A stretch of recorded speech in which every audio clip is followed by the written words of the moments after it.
This video is brought to you by CoolStuffInc.com. They got cool stuff, and they have it in stock. Hey everybody, Doomwake here, and welcome back to another video here on the channel. Foundations is upon us. We are only, looking at my fake watch, a couple of days away. The official release, I believe, is on Tuesday of next week. I'm recording this on a Thursday, and yeah, the set looks to have a massive impact in the standard format, which is awesome because we have a lot of standard events coming up in the next couple of months. We have the RCQ season, which is, I believe, going to start the second week of November, and then you have the Atlanta Spotlight Series, so a lot of reasons to get invested and involved in Standard. And like I said, I think Foundations is going to have a massive impact in the format. So what I want to do, we did a video the other day, maybe like my top 20-ish cards that I think are going to make an impact. But I wanted to show you guys today some deck lists with a lot of those cards. And what better way to start than quite possibly the single most impactful card in the set, and that is Llanowar Elves. Now, there's a couple of different things you can do with Llanowar Elves. You can pair it in a ramp deck, something like Domain, with Overlord of the Hauntwoods, Up the Beanstalk, so on and so forth. But you can also go a lot lower to the ground with it. You can do more aggressive stuff like Llanowar Elves into powerful 3-drops. You can do mono green with Predator Ooze and Sirach the Hunt color. You could really splash any other second color that you wanted to. But today we are looking at a deck that takes advantage of the creature type, and that is Elves. Because as it turns out, not just Llanowar Elves, there is a lot more in the set for Elf strategies. Notably, 8 lords in the form of Elvish Archdruid and Imperious Perfect, both in the set, which are 3-mana 2/2 lords. Imperious Perfect makes tokens. Elvish Archdruid makes a boatload of mana, which pays you off for making a bunch of creatures early. Dwynen's Elite is a 2-mana 2/2 and a 1/1, which is not only 2 bodies for your lords, but also 2 bodies to make a bunch of mana with Elvish Archdruid. Leafcrown Visionary is a card that already existed in Dominaria, another way to pump your lords. Also, Leafcrown Visionary works very well with Archdruid because you make a bunch of mana, and then you can use that mana to draw more cards. Now, because of Elvish Archdruid, you do kind of need some sort of big mana sink. So Tyvar the Pummeler is a card that already existed. Perhaps I should have more copies of Tyvar in this deck. But the other way that we are utilizing a bunch of extra mana is another new card, Genesis Wave. You make 10 mana with Archdruid, you Genesis Wave for 7, put all of your elves into play, and you can sort of just, kill them from there. There's a couple of interesting things about this deck list. One is that I want to try and find a way to give the cards haste. I don't exactly know what the best way to do that is. Let me know in the comment section down below if you get any ideas. And the other thing that I was thinking about is playing Lathril, which is a card from Foundations, but the hit trigger is not super important. It's more so the fact that you can tap 10 elves to make your opponent lose 10 life. So that is something to consider. The 1-drops leave a little bit to be desired with Sentinel Stalwart and Rustvine Cultivator, Fauna Shaman to help find your key pieces, and then the Black Splash does give you Go for the Throat and Glissa. Now, keep in mind you have Cavernous Souls and Unclaimed Territory, so you can be flexible with the splash color, but this is kind of where I want to start with those pesky little elves. Well, if you have an elf problem, you should probably go to some burn spells. And that is what we have here. So Bolt Wave is probably maybe the second most impactful card from the set, at least in my opinion. And I really think it gives you a lot of flexibility in terms of how you can build your red decks. So in my opinion, I think the better way to build red decks is be lower to the ground and play a lot more burn spells, because Bolt Wave is, it is for all intents and purposes technically card disadvantage because you're not killing a creature, you're down a card, but it is the 3 damage worth the card. And in order to make the 3 damage worth the card, you kind of need a higher density of burn spells. So, Bolt Wave, Burst Lightning is another card from Foundations here, Shock, Lightning Helix, Boros Charm, and Lightning Strike. So plenty of burn spells, prowess and or super prowess creatures with Slickshot and Monastery Swiftspear. Lava Runner is another nice reprint where it doesn't have prowess, but if you have 2 spells in your graveyard, it is a 1-mana 2/2 haste. Now, the part of this deck that I'm not 100% certain on is these 5 cards right here. So they sort of work well together, where Grab the Prize, where you can discard a card for 2 mana, you draw 2 cards, and then if you didn't discard a land, it deals 2 damage to each opponent. Bloodfeather Phoenix says if an instant or sorcery spell deals damage to an opponent or battle, you can pay a red to return it from your graveyard to the battlefield. So grab the prize, discard Phoenix, deal them 2, pay a red, get it back. And Phoenix does work well with all of your burn spells, right? You have a ton of ways to get back the Phoenix from the graveyard. So perhaps you should be playing more Phoenixes. Maybe you can trim one of the burn spells, whatever the worst one is, like a Helix or a Strike, to potentially play more copies of Phoenix. But yeah, 19 lands, 3 prize, 2 Phoenix, and then the other numbers, again, you kind of have to very marginally trim here and there, but I think this is where I want to start when it comes to Bolt Wave. I think this is probably the best version of the red deck in my opinion. Up next, we have the Undead archetype. This is skeletons, not zombies. I know you might be thinking, Death Baron, you probably expect to see a lot of zombies, but this is not The Walking Dead Season 10. We are playing some skeletons here. And this is really the only new card. Well, there's one other one that we'll talk about in a second, but sort of similar to Elves, where you just have what we call a rule of 8, where if you can have a higher density of a very specific type of card, in this case, Lords, creatures that, buff the rest of your creatures with Death Baron and Corpses of the Lost, you then can sort of tailor and build your deck in such a way to just have a higher density of cheaper creatures of that same creature type. And it just so happens we have pretty good 1-drops that also happen to be skeletons.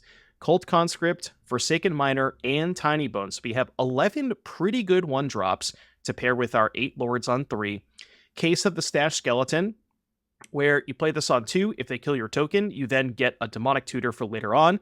Perhaps can just go find a copy of one of your Lords, presumably Corpses of the Lost first, because this one is a little bit better since you can kind of like pick it up and keep going from there. Not a skeleton, but honorary, just a very, very good black card in Deep Cavern Bat. And the nice thing about being a very heavy or mono black deck is you get to play the best interaction. Go for the throat, duress, and cut down. Go for the throat, duress, and cut down. Also help you get back your Forsaken Miner. And then the other new card that I wanted to highlight here, I only have 2 copies of Tiny Bones because I'm not entirely sure how good this is unless you're focusing on the discard.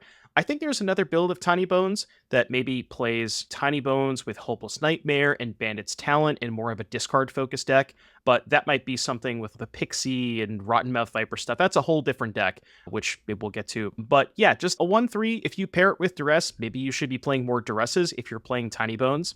So something to consider. Only 1 copy of Soulstone Sanctuary because it is kind of meta-intensive. You could consider playing the second one, but I've decided to omit it here. And then the last card I wanted to highlight, it's not in the main deck, but Hunted Bonebird is something you could consider if you wanted additional 3-drops. It does hit pretty hard. It is a 6/2, but it requires a little bit of setup. Ideally, you want to play it face down and then flip it face up. So it's a little more mana intensive, but just, I think if you are interested in playing sort of like this black aggressive deck, this is a pretty good place to start. Not really going to spend a ton of time on this one because a lot of what you see here is not new cards, but I did want to highlight Heroic Reinforcements as a pretty significant upgrade to the Boros Convoke deck that already wants to play a ton of creatures, cheap creatures, and get them onto the battlefield as quick as possible. Heroic Reinforcements pairs very well with Gleeful Demolition and Resolute Reinforcements to, make more tokens and eventually pump them up. The one thing that I will highlight specifically about Heroic Reinforcements is it makes this deck a lot better against sweepers, where before it was very difficult for the Convoke deck to recover from an early lockdown or a Sunfall, but just the turn after being able to immediately deploy 4 damage at a bare minimum, if you have land 5 and a 1-drop, that's 6 damage, you can kind of see how it makes the deck a little bit more resilient to sweepers, and that's kind of what it needed. This one's maybe a bit more out there, and I did allude to this in the initial Foundations video that I released, depending on when this goes out, either yesterday or the day before, but I want to try and see if we can build a deck around Sire of 7 Deaths and Urborg Scavengers, because Scavengers is sort of like a Soul Flayer type thing, where when it enters the battlefield, you exile a creature from a graveyard, and it gets all of the abilities. Well, it turns out having 7 abilities on your 3-mana 3/3, pretty good. The other card here, Drogskull Reaver, where not quite 7 abilities, but 3 pretty important ones, Flying Double Strike and Lifelink, all good, especially on such a cheap creature. So the core of this deck is self-mill, so you have Founding the Third Path, Picklock, Prankster, and Chart a Course to discard. I think you have enough self-mill to enable Oculus, and the really cool thing about this deck that I like is No One Left Behind, where for 2 mana, because it costs 3 less if you're targeting a creature with mana value 3 or less, For 2 mana, you can return a Scavengers or an Oculus if that's all you have available. Or if you get to 5 mana, you could even just reanimate a Sire or a Drogskull Reaper. So you kind of have this like weirdo plan B where you just can put one of these two massive creatures onto the battlefield. So I kind of like that angle. Perhaps maybe the op shouldn't be here because they don't synergize with the graveyard. Maybe we go a little bit lower on interaction. But I think the core of self-mill with Oculus, Scavengers, and No One Left Behind is a pretty good recipe, and this is one that I definitely would want to spend some time on. And keeping with the Reanimator theme, Zombify is another card that is reprinted into Foundations, and kind of a pretty big printing. Before the printing of Zombify, we really never had any sort of 4-mana reanimation. I'm looking at you, Red of the Moth. But it is nice that Zombify does not have the finality counter. That aspect is pretty good because if you Zombify a creature and they go for the throat it, then you can just get it back because it doesn't get exiled. The big payoffs here we're going for are Valgavoth and Atraxa. I'm not entirely sure which one is better. Perhaps there's even another large creature that we could play. Let me know in the comment section down below if you guys have any ideas. But what I like about this core, shout out to Yeoman5, who was the inspiration for a lot of this, because I saw he had a similar list on Twitter, and I was kind of thinking of a very similar idea. But what's cool about this is you have Split Skin Doll and Scrapwork Mutt. Both are 2-drop creatures that let you draw discard. So they let you put the creature into the graveyard. But they are both artifacts, which means that you can bargain them with Beseech the Mirror. So remember, as we were talking about earlier with the tribal creature decks, the rule of 8, that is a very important thing. Well, we now kind of can play 4 Beseech the Mirror and 4 Zombify, so we effectively have 8 ways to reanimate. There's one Right of the Moth because sometimes in the grindier games, you might want to search for right. If you're expecting the game to go longer, maybe you want to flash it back at some point. But then Beseech also opens up some other possibilities where we have a sweeper in the main deck. We can go get a Shieldred. We can even get Allegiance to Ashes against a bunch of tokens. So it gives you a lot of flexibility. Good removal, cut down, go for the throat, and then the Overlord of the Baelmerk, another card that is also nice because you can play it for 2 mana, and it's an enchantment, so you can bargain it. So a lot of redundancy in this Reanimator deck, and I kind of like this one a lot, and I'm pretty excited to try this one out. Okay, this one might be the boomer inside of me talking directly to the audience watching at home, but Will-Leaf Liege is a card that is near and dear to my heart. This is like right around when I started getting into competitive Magic, and when I saw this card for the very first time, my eyes just absolutely lit up. And it turns out there's a decent number of green and white creatures that are in Standard. So first off, to kind of give you context for what this deck is trying to do, it's just a beatdown deck, but the idea is you want to play as many high-quality creatures that are both green and white, because if their creature is green and white, it gets double pumped by Liege, so it turns this into a +2/+2 Anthem, which is pretty good. So, Dryad Militant, one of the more embarrassing cards in the deck, but it is a 1-mana 2/1 that effectively becomes a 4/3 if you have a Leech in play. Seraphic Steed is interesting because the Saddle 4 is actually more attainable than you think, since we have Burrowguard Mentor, Tristani, and Wilt-Leaf Liege, which all ideally can, saddle it by itself. It makes 4/4 first strike lifelink if you have a Wilt-Leaf Liege, and then it makes 4/4 flyers, so that's kind of cool. Malira, just a 2-mana 3/3. It is legendary, so you can't play a ton of copies. The aforementioned Burrowguard Mentor, which is pretty sick with Liege because just giving it +2/+2 when it already has Trample. Tristani 3 Whispers, which is a card that people have really not ever considered. But I mean, if you read this card, a 3-mana 4/4 with these 3 abilities, it's a pretty powerful card, and especially if it's a 3-mana 6/6. You can give anything Death Touch, Vigilance, or Double Strike. Double Strike, pretty good with Trample, especially in a large creature like Burrowguard Mentor. Kingdarian, another honorary Wilt-Leaf Liege, or not another, but an honorary Wilt-Leaf Liege. It doesn't quite get as big of a bonus as Wilt-Leaf Liege, but it does pump your creatures. You can put counters on it, and it makes 1/1s, which are then 2/2s with Wilt-Leaf Liege, and it's a good protection against stuff like Day of Judgment. And then past that, we have Elves, because your green aggressive deck will want to play Llanowar Elves. I know you're probably shocked to hear that. Paw Patch Recruit was the next best one-drop that I could find. In terms of aggressive one-drops, you could potentially play more recruitment officers, but I think I like Paw Patch because it is 2 bodies, and 2 bodies synergize with the lords better. And then the removal being Sheltered by Ghosts and Get Lost.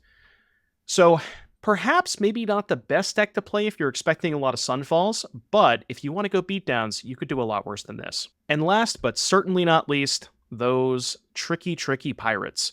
So Corsair Captain is card from Foundations, 3 mana 2/2. When it enters, you make a treasure and it pumps all of your pirates +1/+1. So good pirate lord. What's also interesting about Foundations is introducing 2 more 1 mana pirate creatures, Spectral Sailor and Fanatical Firebrand. So if you take a look, we have 16 reasonable 1-drops. Now, it depends on how you define the term reasonable, but they are 1 mana creatures that have the pirate keyword, and a couple of them even synergize with some of the rest of the deck, where Siren makes artifacts. Artifacts are good with Captain Storm. Breaches makes artifacts as well, and Breaches is just an absurd card, because if you attack with 3 pirates, you get all 3 abilities. You make a treasure, you make something that can't block, and you get to see an extra card. So it gives you a ton of value, and again, the artifact, more triggers for Captain Storm. Exiling cards and making treasures, good with Malcolm the Eyes, because you want to cast 2 spells. Malcolm the Eyes makes artifacts for Captain Storm. You kind of see where this is going, right? With this many 1-drops, a card like Zephyr Singer does get a little bit better too. Granted, giving your 1-drops flying counters maybe not the most impactful thing, because they're not going to get into combat that often anyways, or maybe they're more likely to get into combat with flying counters, but it's nice because you can load up on your, say you give a 1-drop flying, and then you can load up on that creature with Captain Storm, so you can do some stuff that way, and then just a little bit of interaction with 3 Frenzy and 2 Burst Lightning. And once again, shout out to Yoman for the inspiration for this one.